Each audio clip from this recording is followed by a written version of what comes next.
All right. Okay, there we go. Now it is officially being recorded. So I'm going to introduce you a little bit since we will be putting this on our website. So please excuse me while I brag on your behalf a little bit.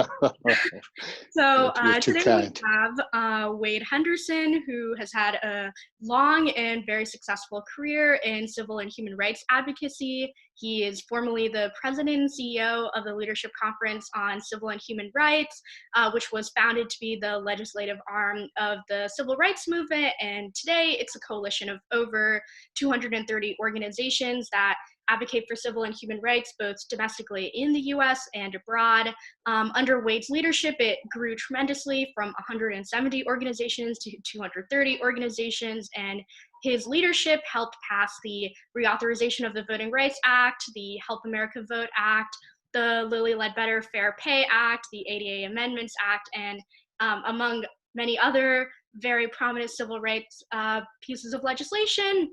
He has also worked with international human rights conferences in multiple different countries and testified before the UN General Assembly, as well as worked with the Washington Bureau of the NAACP and the ACLU. And Wade is also a native of DC, where he grew up during the civil rights movement, which is always of interest, but perhaps particularly of interest right now in Yeah. light of Black Lives Matter, the defund movement, and more. So thank you so much to Wade, and I'm sorry for embarrassing you like that. You have, but I appreciate your generosity, and I do appreciate the introduction. Thank you. So my first question for you is, the civil rights movement could be considered perhaps a result of international movements that came prior to it, such as the decolonization of Africa, as much as it could be considered a catalyst for other movements, such as the anti-apartheid movement. So I was wondering if you could comment a bit on what you think the role of American anti-racist movements have for international struggles, and maybe how our current political moment might contribute to sort of an international reckoning with Wow. discrimination, racism, identity. Yeah, that's a great question, Indu. And in order to answer it properly, it requires just a bit of history. You mentioned that the civil rights movement, which we're really talking about the modern movement of the 20th century, could be seen as a product of the anti-colonial movement in Africa in particular. And to a degree, that's true. But I honestly think it's the other way around. That the domestic advocacy for civil and human rights by the NAACP, beginning in its founding in 1909, helped to lay the foundation for the anti-colonial activity that followed World War One. Now, you know, the NAACP as an organization was born in fire.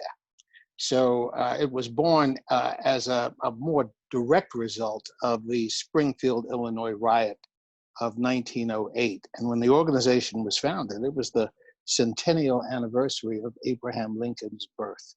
And so it had a very, significant history. And for the first 10 years or so, it was largely a white-led organization, although founding members included people like W.E.B. Du Bois, among others. And, so it had a very distinguished history of Black advocacy as well. But here's the point.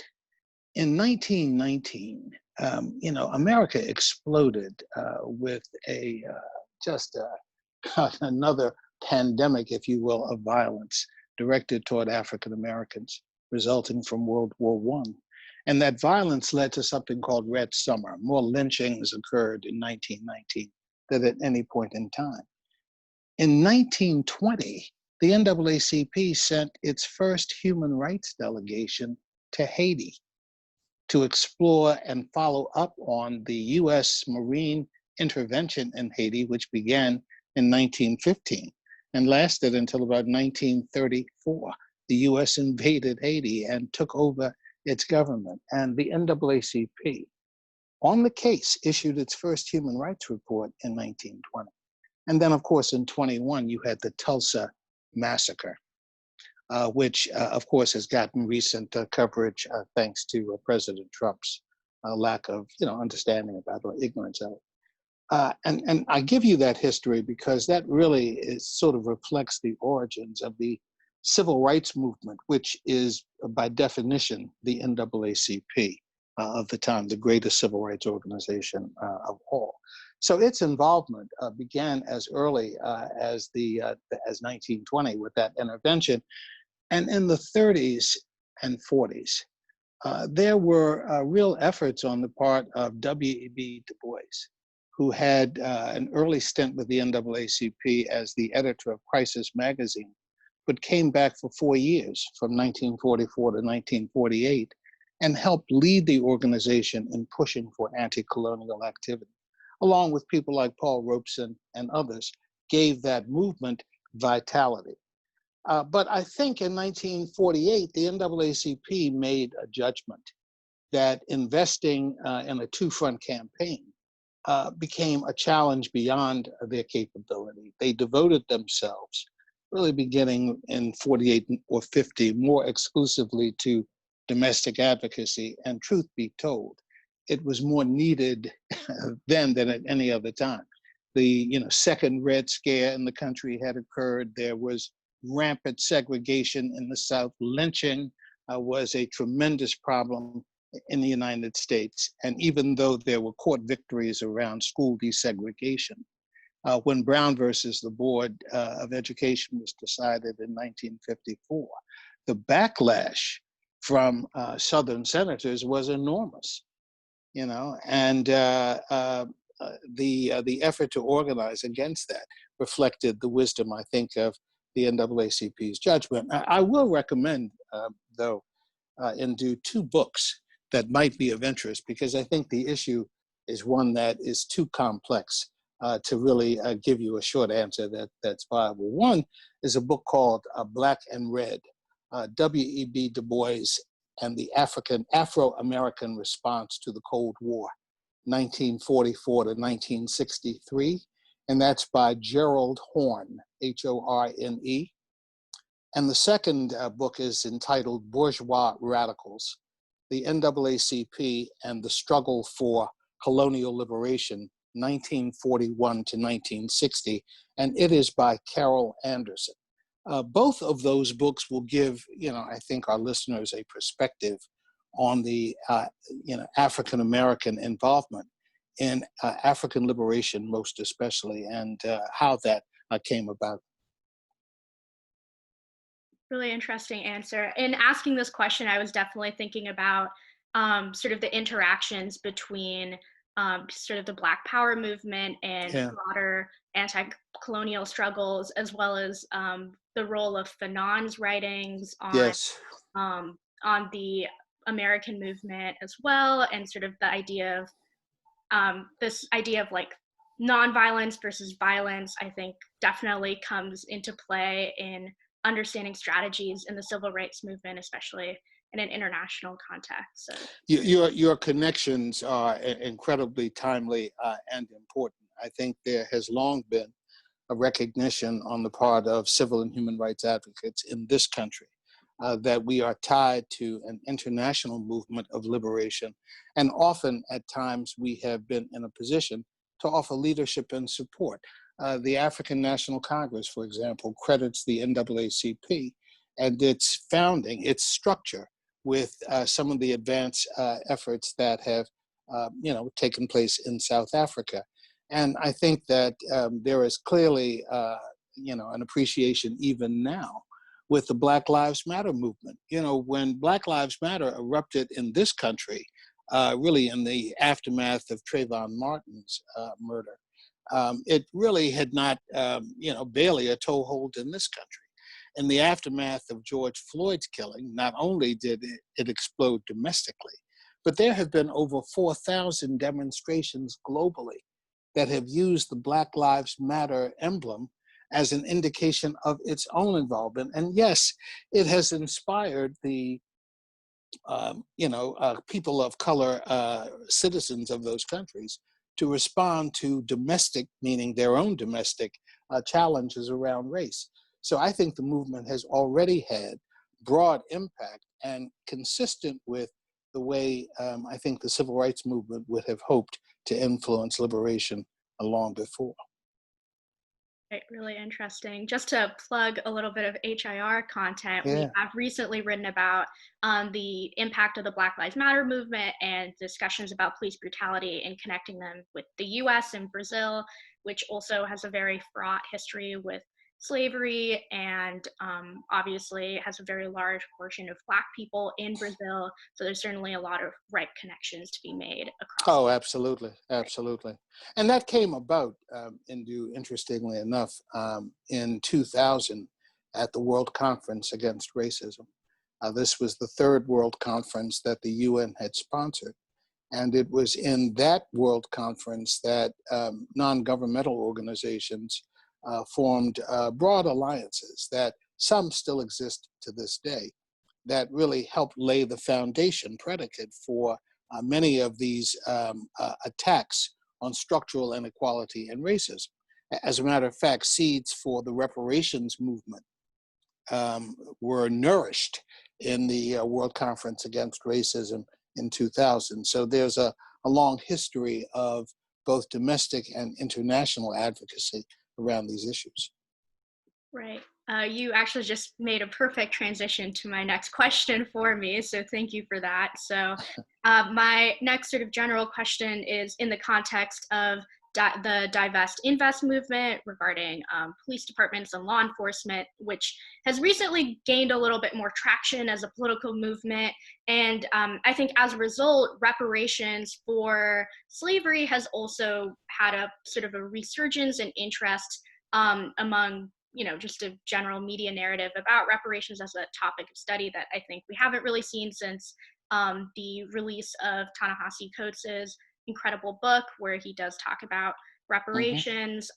So given your work on, securing reparations for Japanese Americans who were interned during World War II, why might reparations be justified? Because it's certainly a controversial topic that I think a lot of people have trouble reconciling with. It's obviously been hundreds of years since slavery happened. What would you say to someone who doesn't understand what the significance of reparations are? Yeah. It's a great question, Indu, and thank you for posing it. Look, the issue of reparations for injustices that have been experienced by you or your predecessors in ways that have contemporary impact on your life today is a concept that's almost as old as Judeo-Christian law.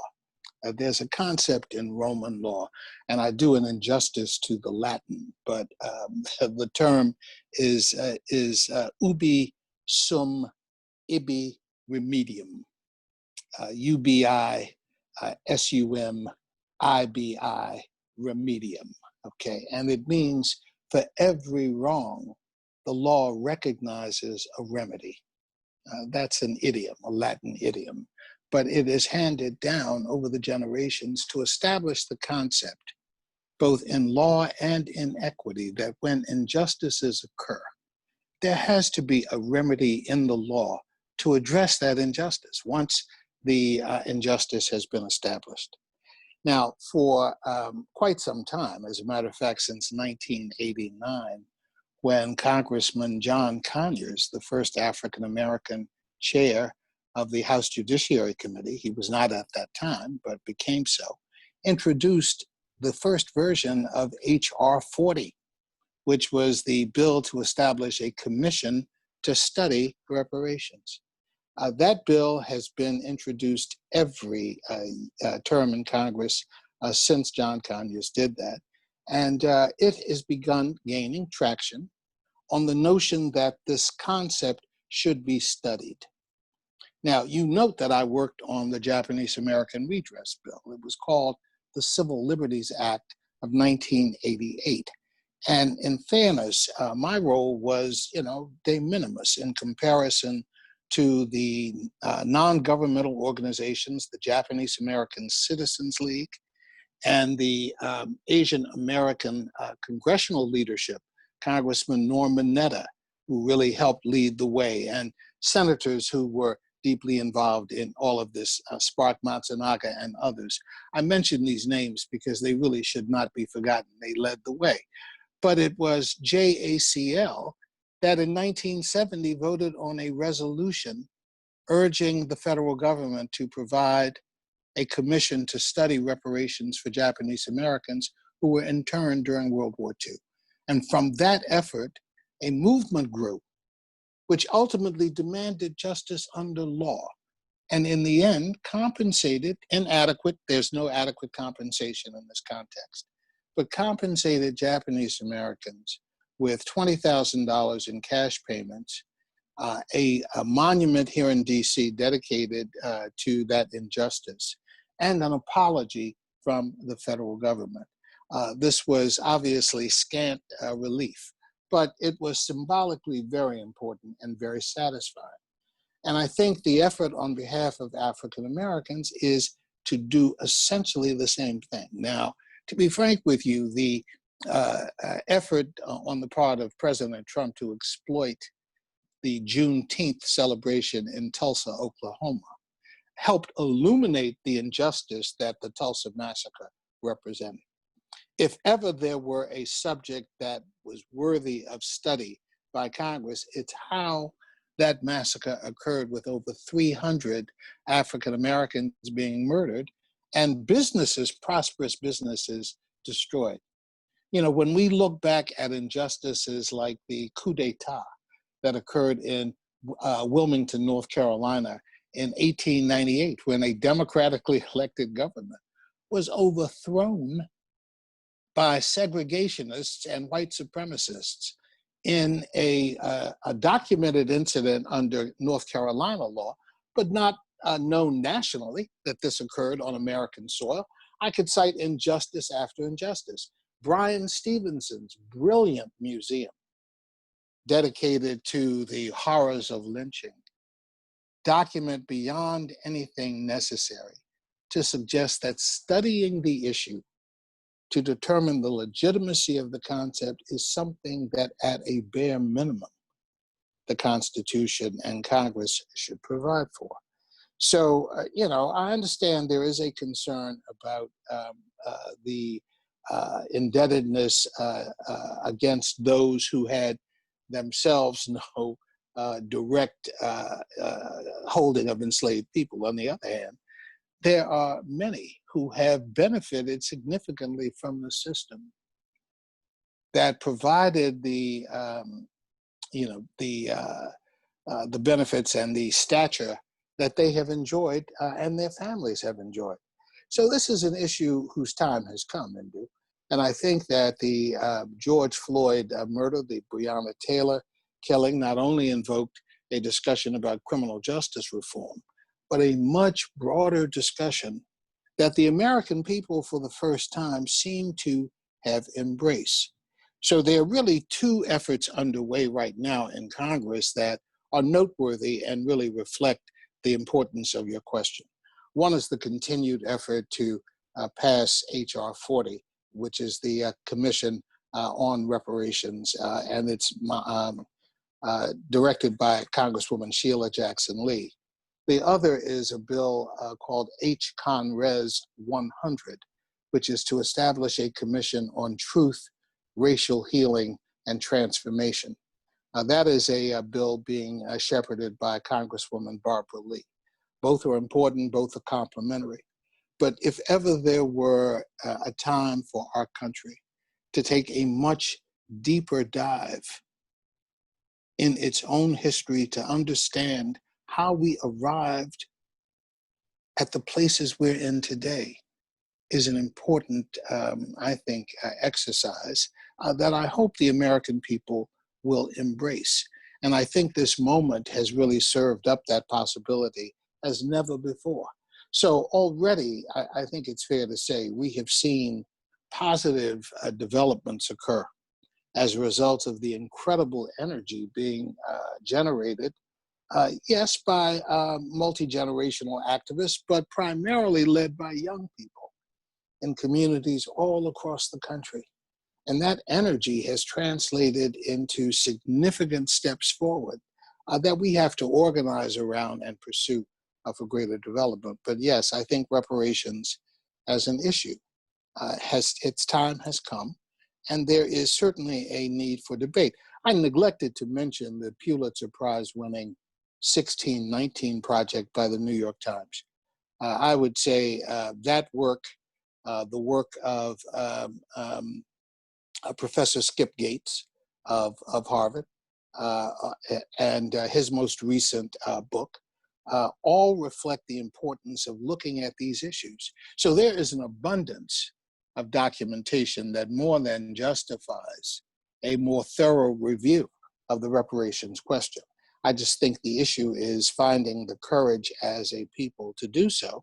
And that's what I think activists are pressing Congress to accomplish. Right, that makes a lot of sense. What I thought was particularly powerful was when you mentioned sort of reconciling with institutions that are founded on slavery and have concentrated wealth and power in certain people. So even if obviously you were not directly involved with the institution of slavery, there are certainly people in this country who benefit from the longstanding shadow that it has in our Absolutely. country. So to broaden this discussion a little bit to an international context, obviously the slave trade was a multi-nation international phenomenon. It occurred between a number of European countries, the United States, Canada, a number of countries in the Caribbean and in South America. So clearly the discussion has to be international in the context of other countries and people's complacency in Absolutely. institutions. So how do we go about understanding the reparations question in an international context? It's a great question. Terrific question. First of all, as you say, the United States was not the only country that engaged in the enslavement of African people. And yes, there were many in Europe that took part in the slave trade and made considerable fortunes for their country in their abuses. Back in 2016, I guess about 4 years ago, the 15 CARICOM nations, those are the Caribbean nations, former colonies of European countries that are now independent, have explored the option and in fact have filed a suit in international court against 11 European countries who were former colonial powers. And the question is reparations. Now, the suit is an interesting suit. It sort of recognizes that under law, this concept that we've discussed earlier has relevance, and they are pushing Europe and the European Union to acknowledge the current circumstances under which these countries fare and that they attribute to the existence of slavery. And there is certainly something that suggests a legitimacy in looking at these questions. Now, it's going to be a hard lawsuit to win. And bringing it before the International Court of Justice has its own sort of built-in limitations, in order to ratify the court. I think the Netherlands said you can't hold us accountable for anything past like 1927, anything before 1927. And I think the UK also ratified the treaty with limitations for anything before 1973. So, I mean, trying to collect some sort of recompense is not clear. On the other hand, it is a way of highlighting the injustice that exists, and to assume that the European Union and the individual countries don't have some indebtedness to their former, colonies is something that needs to be deeply explored. You mentioned Britain. Back in 2018, there was something called the Windrush scandal, which involved the treatment of a generation of Caribbean nationals who came to England in the aftermath of World War II during the significant labor shortage, and were given permission to migrate to England. Because they lacked appropriate documentation that had been authorized by the Home Office of Britain, they were subjected to detention and forcible deportation, with several of them not being able to get back in. And Theresa May, who had been the Home Office secretary before her stint as prime minister, was responsible for this extremely harsh immigration law. My point is that these problems that stem from slavery and colonialism are not just issues of the past.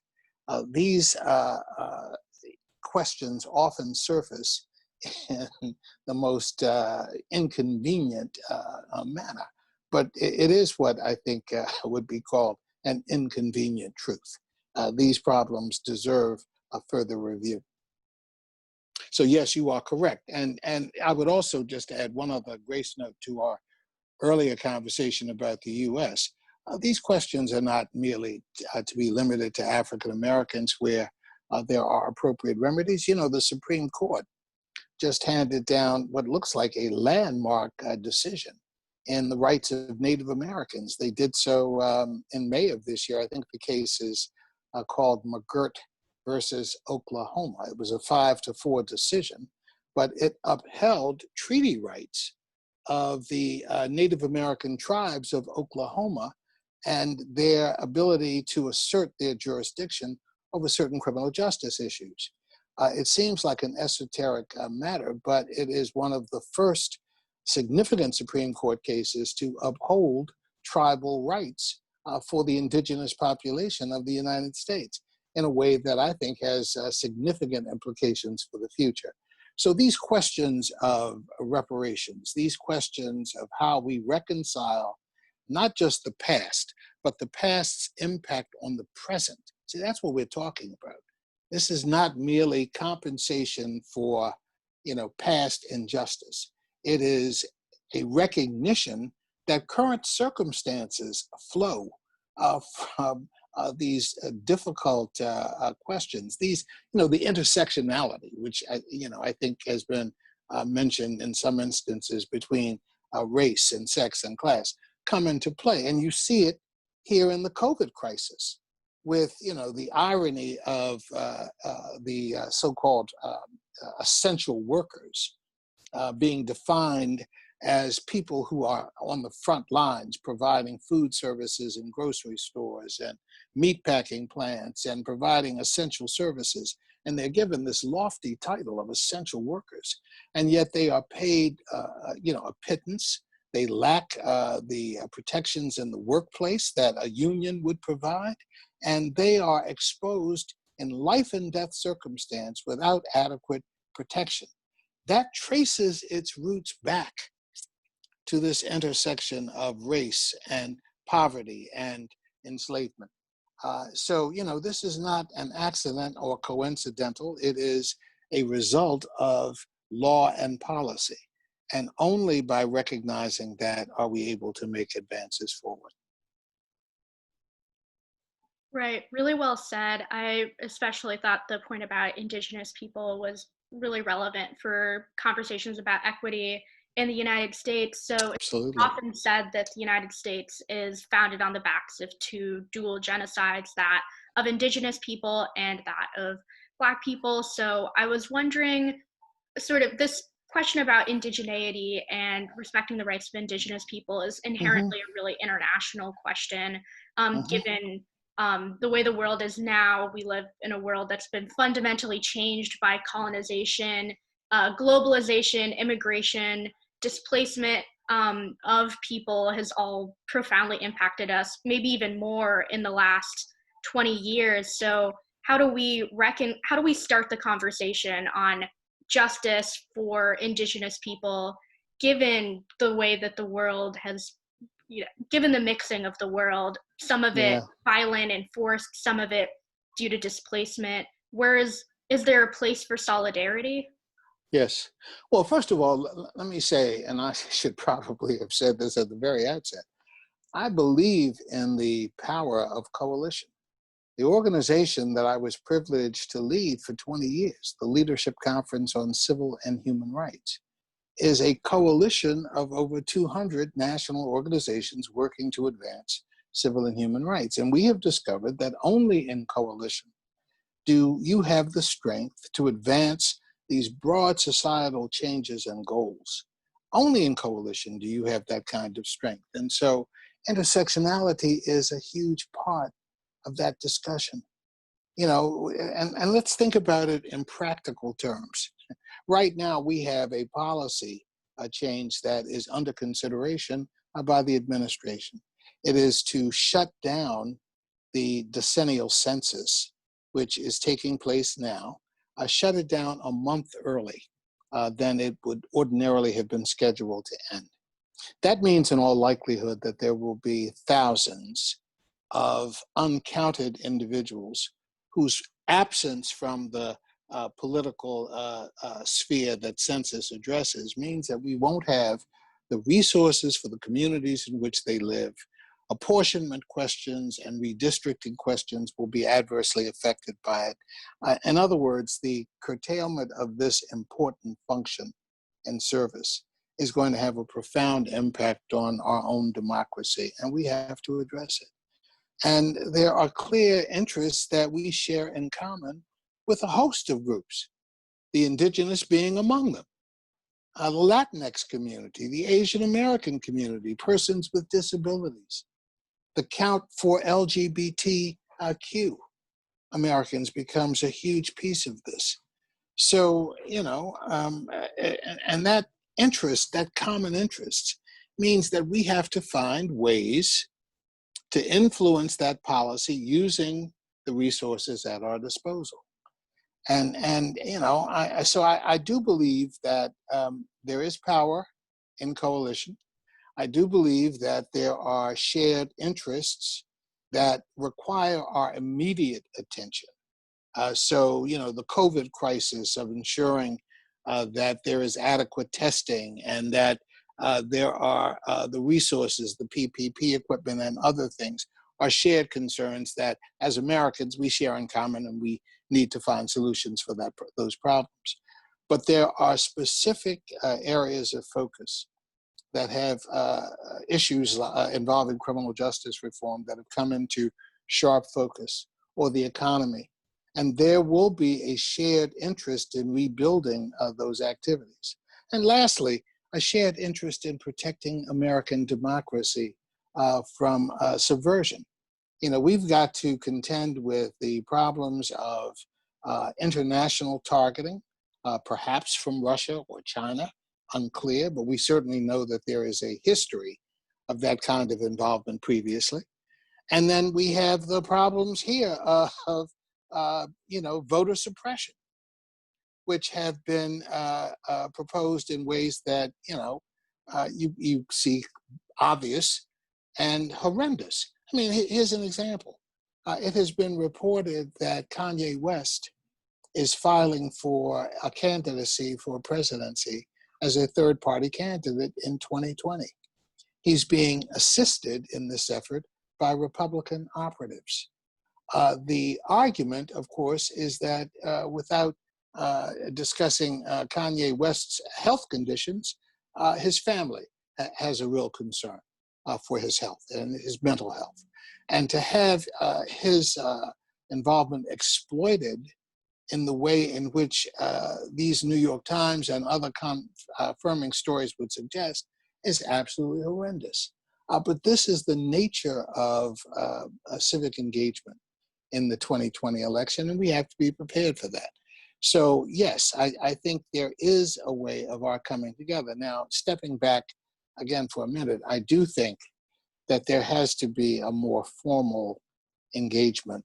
And that's why I suggested this resolution on truth, racial healing, and transformation is profoundly important, and I think needs to be taken into account very seriously.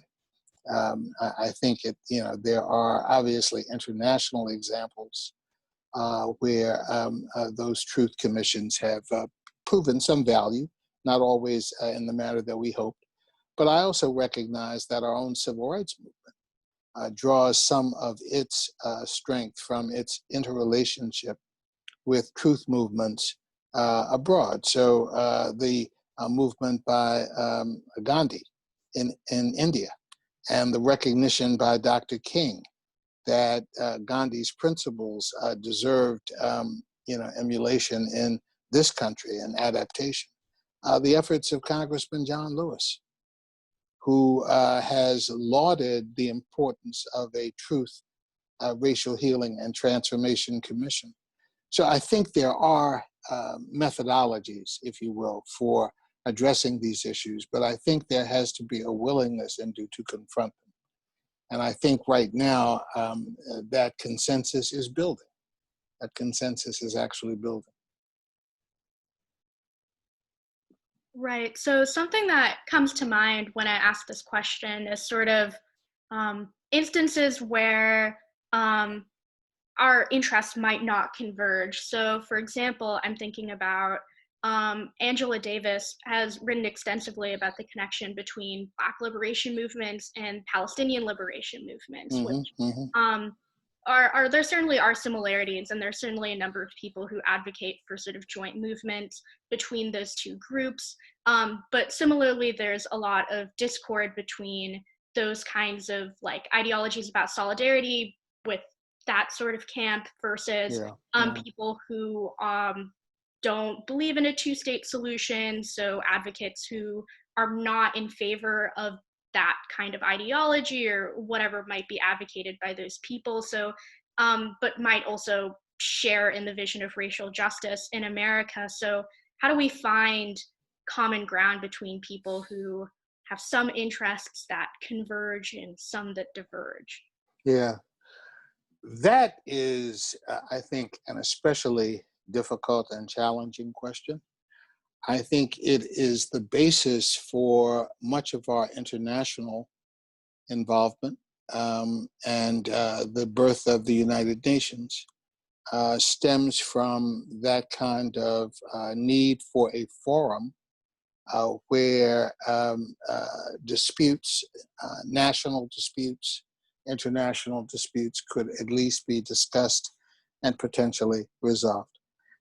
As difficult as international affairs have been historically since the birth of the UN, and as challenging a time as we have had for the last 75 years, this is a time to appreciate the importance of that concept and to rededicate ourselves to those international bodies that play such an important role. You know, in addition to being the 75th anniversary of the United Nations, this is also the 75th anniversary of Hiroshima and Nagasaki, the dropping of the atomic bombs to end World War II, and the damage done and the horrendous impact that has had, and our commitment to avoid that again in the future requires us to rededicate ourselves to those kinds of examinations, and a commitment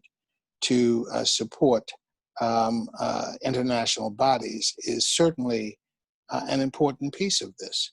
So, you know, I think that in this post-pandemic world, I hope there will be a renewed appreciation for the importance of engagement at the international level.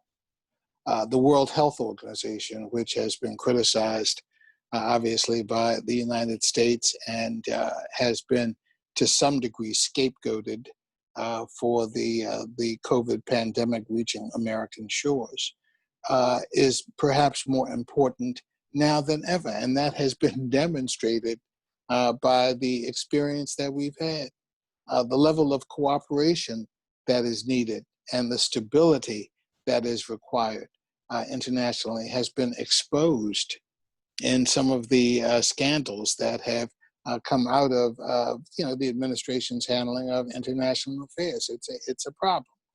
So I would say that as part of a fresh start initiative that hopes to rebound from some of the real difficulties that confront democracies around the world and American allies, I think there's going to have to be a renewed commitment to human rights, to engagement at the international level. I think all of that has become increasingly important. And I think a wider appreciation of that from the American people is going to have to be encouraged, nurtured. We're going to have to go against this effort at American exceptionalism in a way that has been portrayed in the last, say 3 or 4 years. I mean, as I said, this country has been envied, we've been hated, we've been admired, we've been imitated, but never have we been pitied. And currently, we are being pitied by others in the world because of the way in which we've responded to the pandemic. And I think that it has exposed some weaknesses in American democracy in ways that need to be shored up. I think the current circumstance involving race in this country is a national security question in addition to being a civil rights issue. It has made our country vulnerable to manipulation and exploitation. There was the example of Russian intermeddling in the 2016 race using Facebook to articulate Black and African American hostilities and concerns. Outrageous. But that's part of the problem that we're going to have to face going forward. Right, that's really interesting because in the context of the United Nations or other international bodies, the United States has obviously been, throughout its history, been fraught with very public confrontations with its relationship to like identity, race, and power. So I was wondering what your take is on the United States's credibility in discussing human rights abroad when it's so challenged at home. Does that affect its ability to sort of challenge human rights violations in countries that might be outwardly worse than itself? Does it lose its credibility in those instances? Well, it does. It does. I mean, I know that the Obama administration made a significant effort to invest in some international human rights issues around race. And it was in one of those instances where we saw how the US was viewed internationally. This was in August of 2014.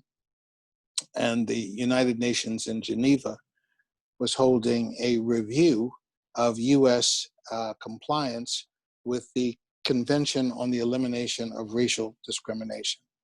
This is one of the international covenants that the US ratified, in this instance back in 1994, and calls on the country to make efforts to reduce racial bias discrimination, in fact, racism, in its own policies and laws.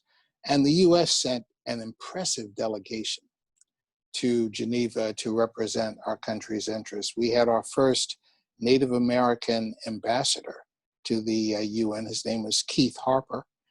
He was a Cherokee American, and he was our ambassador. And the delegation included people like Loretta Lynch, who was at that time, US attorney in Brooklyn. It had the head of the Civil Rights Commission now, on that commission. It was just a very distinguished group. Mayor of Birmingham, Alabama was there. So they had a broad array. And the NGO community, the civil rights community, also had a very strong delegation of organizations from the NAACP and a host of other groups, Native American community as well. And while we were there and preparing to testify, Michael Brown was killed in Ferguson. And the commission that was to review U.S. compliance with CERD exploded with that news, because the story of how Brown was killed, his body left laying in the street for hours, shocked and appalled members of the International Commission. And as impressive as our delegation was, it embarrassed the hell out of the American government and raised serious questions about our commitment to the very human rights principles that we seemed to enshrine.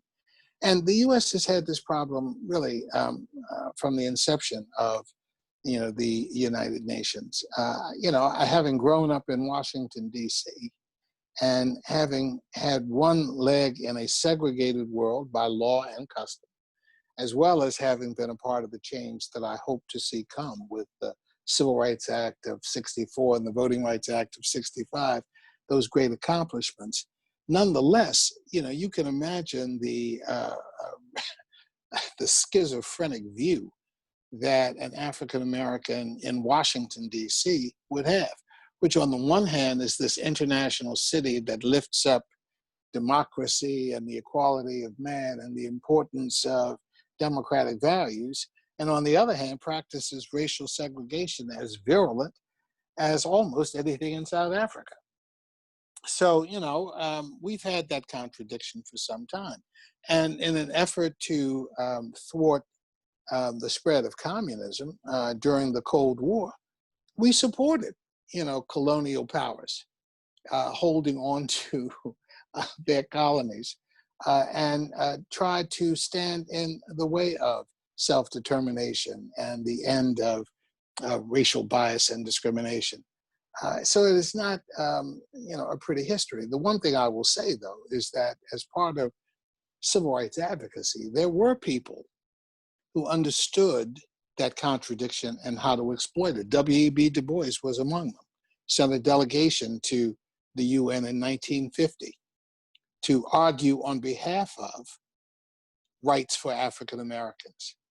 And you've seen that, again, the work of Adam Clayton Powell, the congressman from Harlem in the 40s and 50s and 60s, used the Council on Unaligned Nations in the UN, newly emerging from colonial power countries, and used them as an advocacy tool to chide the US for preaching one thing and practicing another when it came to racial bias.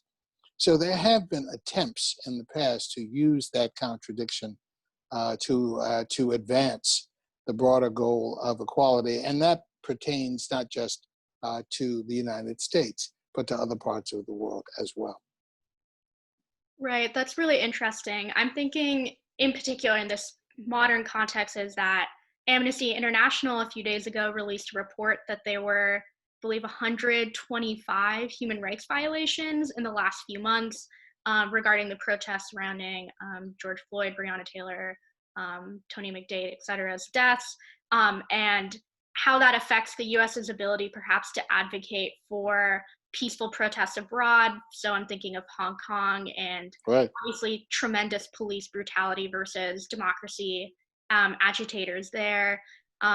So it's certainly an issue for US foreign policy, and also an issue for allies of the United States to be able to project an image that is pro-democracy and pro elimination of racism, et cetera, when there are obviously a lot of Yes.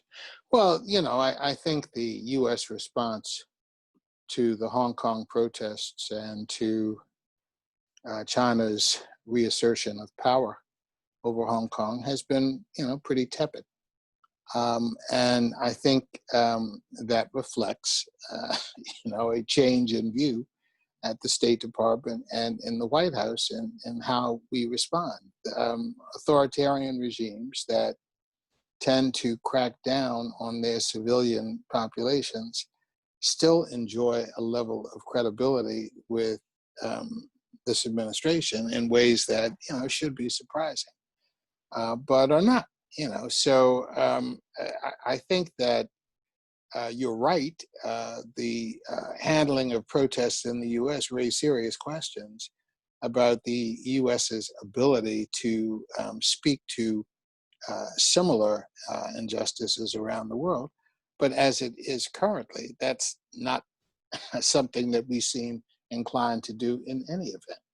So it's a sad truth, but our values seem to be changing before our very eyes, and among other reasons, that people are suggesting the importance of the election. So we'll see. Right. One thing that comes to mind in this discussion is international organizations are actually certainly criticized from both sides of the political spectrum. From a more conservative perspective, they're criticized for being too overreaching, that it detracts away from a domestic focus. And from a more liberal perspective, or leftist, I should say, there's a lot of criticisms about international organizations being perhaps too Western-centric, that they prioritize the interests of big Western powers or big economic powers over smaller countries. And given what you've said earlier about having a renewed focus on international organizations and sort of diverting our time and energy into those, how do we, I guess, renew the credibility of international organizations for smaller countries that don't believe in the power of those organizations, or view them as not in their interests? That's tough. I am hopeful that the climate change debate will attract a greater focus in this country in the aftermath of the pandemic, and with hopefully some other changes in our government's approach to these issues. I think the withdrawal from the Paris Accord sent an incredibly damaging signal to the smaller countries that are, facing tremendous impact from climate change unchecked. And we are reaching a critical point in the world's ability to respond to the problem.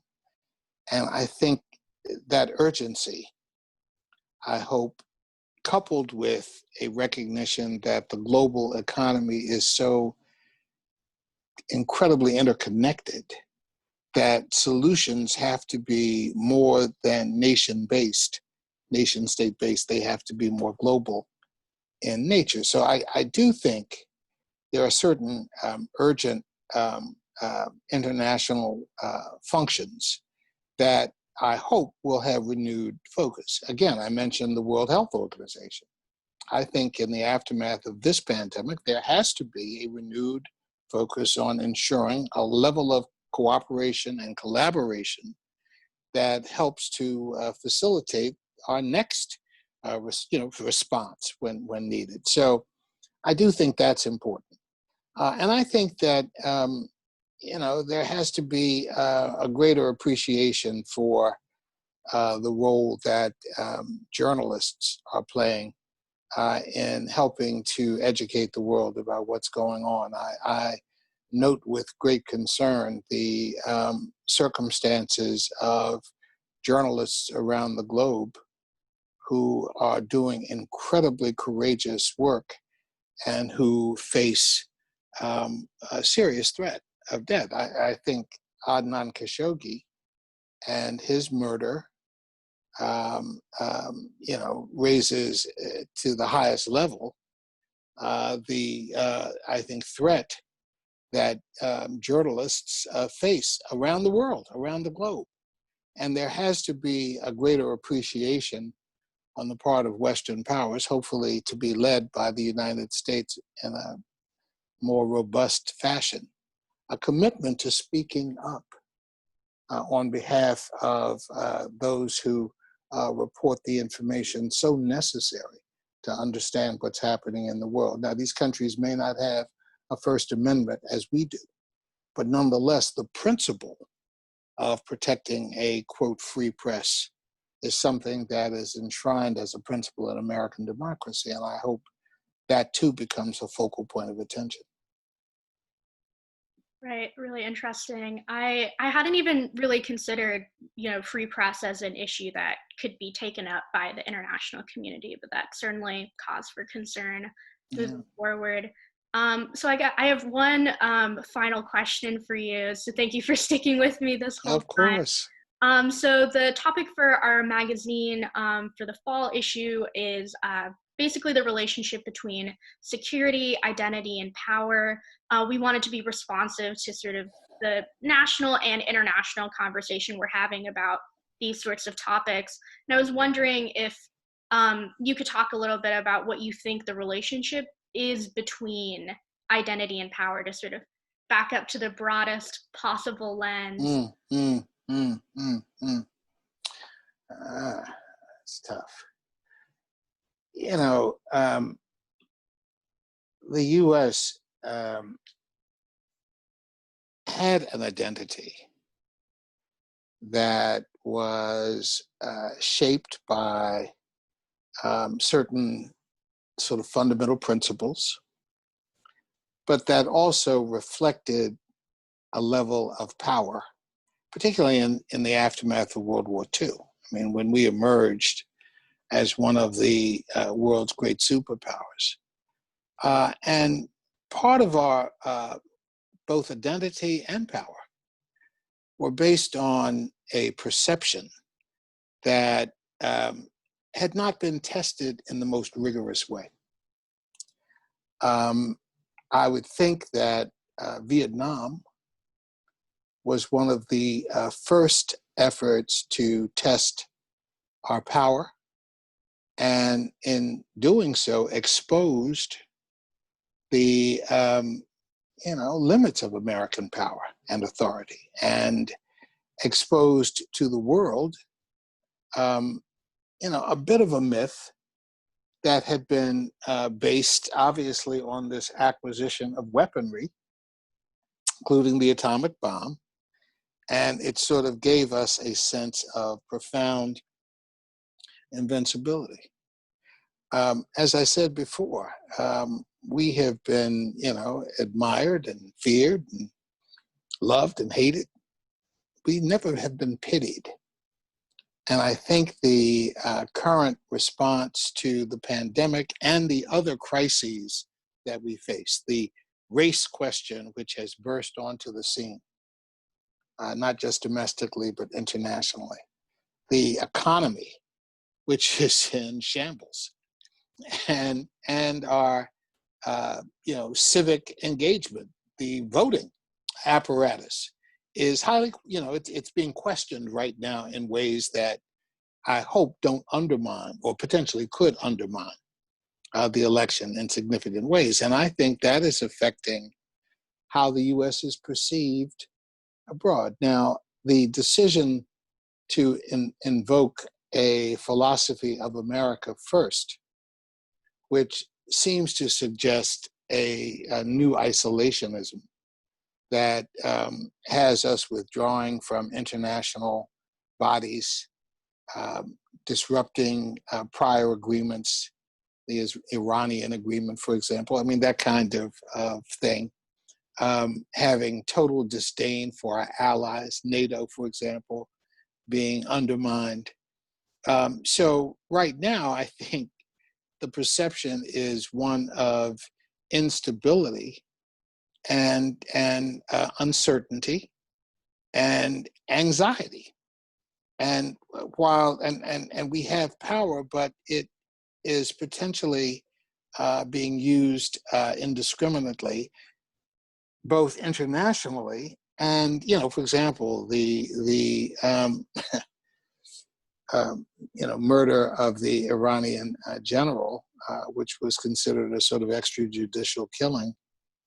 It raised real questions about our, functioning under the rule of law.